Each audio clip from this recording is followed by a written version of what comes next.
अयोध्या में दीपोत्सव की झांकियों की भव्य तैयारी शुरू। 500 ड्रोन और लेजर शो से बढ़ेगी भव्यता। रायबरेली में रुपयों के लालच में सराफा व्यापारी की हत्या। आरोपियों की गिरफ्तारी के बाद हुआ अंतिम संस्कार। बांदा में दहेज विवाद में पति ने दिया 3 तलाक। पुलिस ने शिकायत के बावजूद नहीं की कार्रवाई। पीड़िता ने एसपी से लगाई न्याय की गुहार।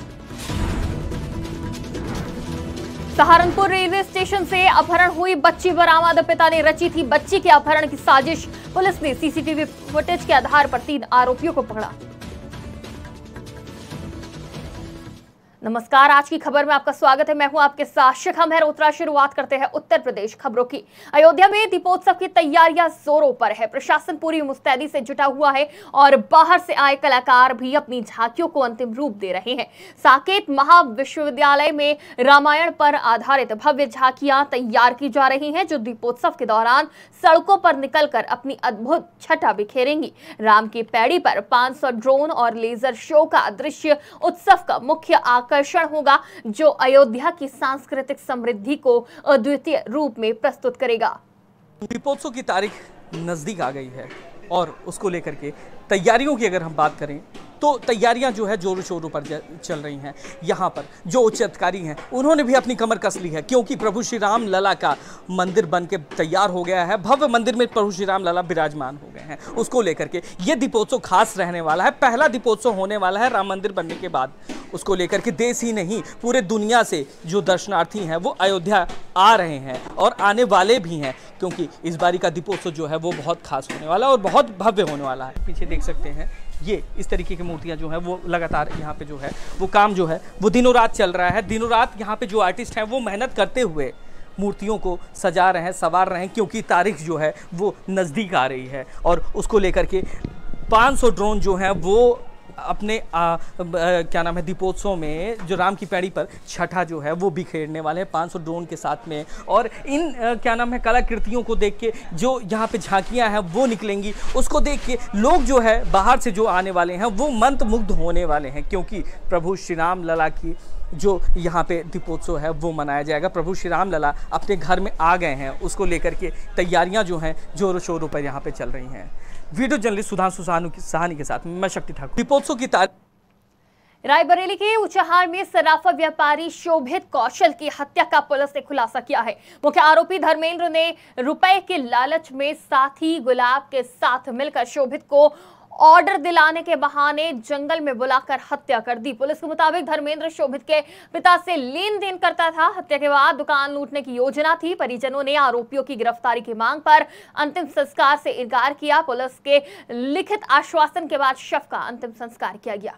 थाना क्षेत्र के जो एक माँ ज्वेलर्स में है, वहाँ पे जो व्यापारी है, सराफा व्यापारी है, उनके अपहरण की सूचना उनके पिताजी ने दिया कि एक व्यक्ति आया दुकान पे और किसी ऑर्डर लिए जाने के नाम पे उनके साथ कहीं चला गया है और वापस जो है जिस व्यक्ति के साथ गया था धर्मेंद्र नाम के व्यक्ति, वो दुकान में उन्हीं के बुलेट को लेकर के आता है और लॉकर खोलने का प्रयास करता है। इतने में उनके पिताजी आए और शटर बंद करके वो पुलिस को सूचना दी। पुलिस तत्काल मौके पर पहुंच करके धर्मेंद्र को पुलिस हिरासत में लिया। उससे कड़ी पूछताछ की गई तो उसके साथी एक गुलाब नामक साथी प्रकाश में आया। बाद में लेट नाइट तो हम लोगों ने उसके साथी को गिरफ्तार किया। गिरफ्तारी करने के बाद उनकी निशानदेही पर हम लोगों ने शव बरामद की सरपतहा के जंगल के पास। सरपतहा जो है पुलिया जो है प्रतापगढ़ बॉर्डर के पास।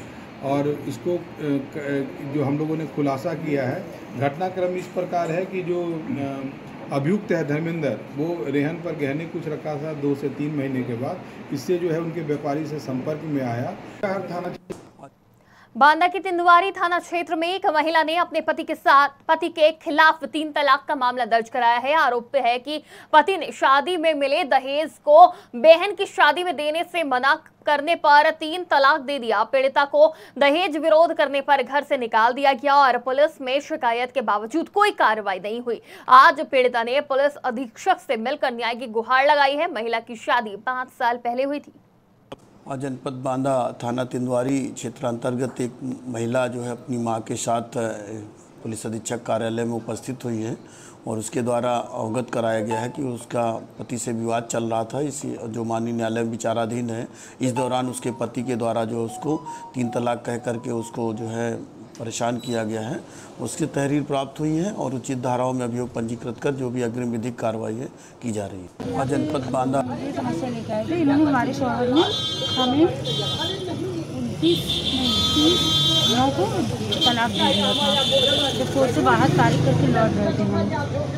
इन्होंने इसलिए तलाक दिया हमें क्योंकि कह रहे थे अपना ये जो मुकदमा हमारे ऊपर की हो चल रहा है घरेलू हिंसा का और 491 और गुजारे का। तलाक की वजह ये थी मेरा जो दहेज का सामान मेरे माँ बाप ने दिया था भाइयों ने, वो सामान और जेवर अपनी बहन को शादी में दे रहे थे।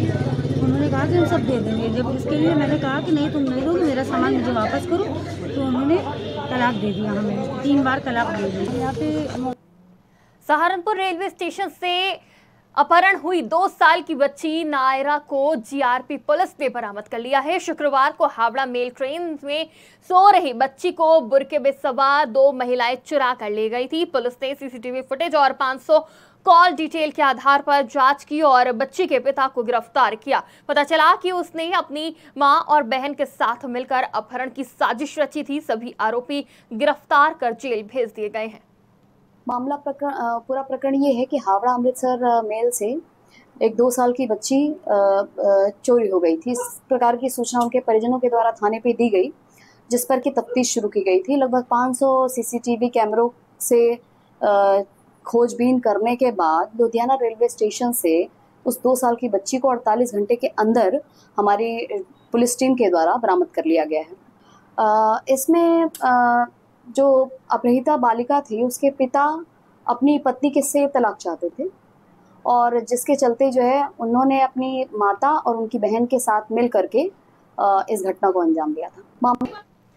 बिजनौर के नहटौर एएनएम ट्रेनिंग सेंटर में द्वितीय वर्ष की 8 छात्राओं के एडमिशन कार्ड परीक्षा के समय ब्लॉक होने पर हंगामा हो गया। छात्राओं ने आरोप लगाया कि उन्हें कम उपस्थिति का झूठा आधार बनाकर परीक्षा से रोका गया है। हंगामे के दौरान एक छात्रा बेहोश हो गई, जिसे तुरंत अस्पताल में भर्ती कराया गया। पुलिस और तहसील अधिकारी मौके पर पहुंचे और मामले की जांच शुरू की। हंगामे के चलते परीक्षा रोक दी गई।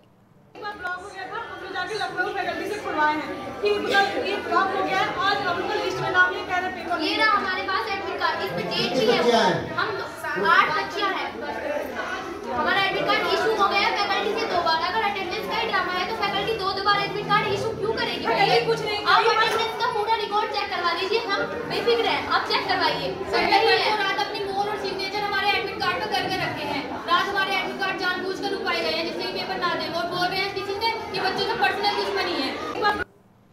रायबरेली में आबकारी और पुलिस की संयुक्त टीम ने अवैध शराब के खिलाफ छापेमारी की। इस कार्रवाई में 80 लीटर कच्ची शराब बरामद की गई और 850 किलोमीटर महुआ लहन नष्ट किया गया। जिलाधिकारी हर्षिता माथुर और पुलिस अधीक्षक यशवीर सिंह के निर्देश पर यह कार्रवाई की गई। थाना भदोखर और लालगंज क्षेत्र के कई गांवों में छापे मारे गए, जिसमें 5 अभियोग दर्ज किए गए हैं। अवैध शराब के निर्माण और बिक्री पर रोक लगाने के लिए अभियान जारी रहेगा।